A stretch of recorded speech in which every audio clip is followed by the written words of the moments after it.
kuti panopo wina wache wakomweko zamketika kuti ayi mfuna mumuphe maiko uso wala pachana mena ukambira namo iyo angulankhula anzakewo ndikuponya ka audio mukaloyamba kuimvera asatayika kwambere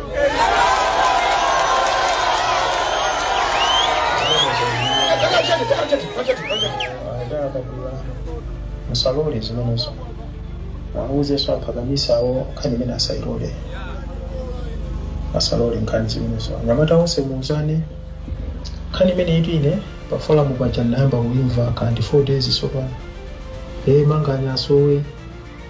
manganya must be disciplined manganya asokoneza ululazi sisi kwesa chipani chake chitata kwesesho lekeza lipopo musalole lekeza lipopo